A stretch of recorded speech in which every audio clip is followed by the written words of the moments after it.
The Sydney Moderns, currently on show at the Art Gallery of New South Wales, is a must-see.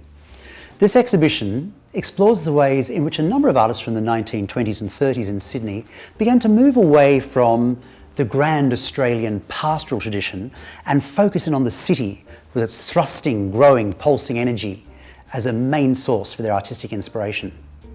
I met up last week with Deborah Edwards, the Senior Curator of Australian Paintings at the Art Gallery of New South Wales, and she gave me a fascinating behind-the-scenes tour of this wonderful exhibition. So the bridge really predominates in this exhibition, doesn't it? It does. And that's the very reason why we've started the show out of curatorial chronology to frame up the exhibition really in terms of what became the absolutely central icon of modernity for the Sydney Moderns, which was the Harbour Bridge. It became a really important symbol, I suppose, of Sydney under transformation. Yes. And you know, the interesting thing I think, Justin, about the way artists address the bridge, and Cossington Smith is absolutely central to an address to the bridge, is that they were all absolutely beguiled by the bridge growing. You know, so as the two arches grew from the north and south and started to come together, and then they finally met before opening in 1932, artists were absolutely beguiled by that. Once the bridge was complete, there's a real lessening of interest. It wasn't just a unilateral celebration of the new modern age through the city. There was actually quite a lot of ambivalence as well from Sydney modern painters. And so what you see in the show are not only extraordinary celebratory images of the technology, the traffic, the congestion, the new apartment blocks, all of those factors that came to mean the modern Australian city. Dorrit Black is painting incinerators. There's a lot of attention to the new industry. And so this is a way in which our artists are telling us we're in a new age.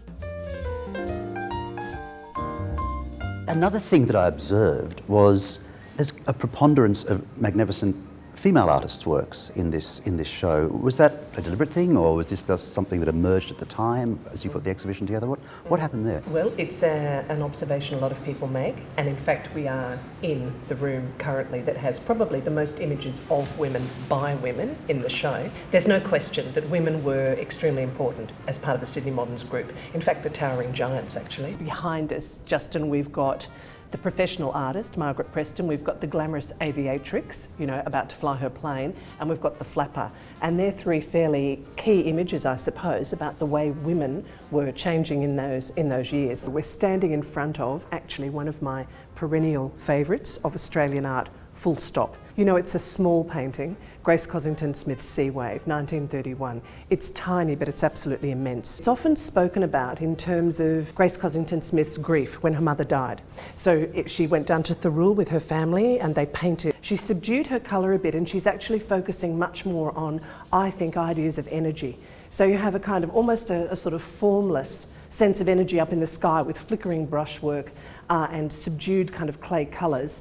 And then much more systematic energy, patterned energy of waves. And together, they're almost a mirror, I suppose. And so I think there's actually a real symbolism about this. This was a show, it was actually organised, managed by Roy de Maist. And what he did was he got his group of friends in to design with him a set of rooms. They involved paintings, but they were a lot to do with furniture design and interior design, textile design, that were to show the Sydney public that this is the way you can be modern. And so it was a set of 6 ultra-modern rooms for 1929. Who was supporting them? Who was buying this? I mean, the public loved it at the time, I guess, but who were their patrons? Well, yes. Well, who they wanted their patrons to be were wealthy Sydney people who were interested in culture. And part of the didactic purpose of this exhibition was that the ground floor of the mansion that they put this show in was full of Sydney Society's antiques. They had asked people to donate pieces of furniture, people that Sidger Smith and their circle knew, and that was a kind of Victoriana clutter. And that clientele was meant to go through that Victoriana clutter, then head upstairs to these rooms and think, my goodness, smart. This is the way it can be done. In a way, this exhibition and the 1919 Colour in Art exhibition bind the show together because you can see in works like this absolutely fabulous constructive painting here in front of me, the lineage, the Balson's lineage, the heritage actually back to the colour and light paintings of the Sydney moderns. And was he straight on to what was going on at the time overseas, or was there a lag? No. I mean, we completely dismiss the delay theory. Our artists have always been well informed. I mean, we knew about Cubism and Futurism in this country from 1912, 1910, a couple of years after artists are painting in these ways. It's all about choices, and it's all about combining influences from overseas that you're interested in and trends and tendencies that you watch, and all artists watch all other artists, and then putting those together with shaping in terms of local context. The Sydney Moderns exhibition runs every day at the Archive of New South Wales through until October the 7th. It's one of the best local shows I've seen in many years, so make sure you get there.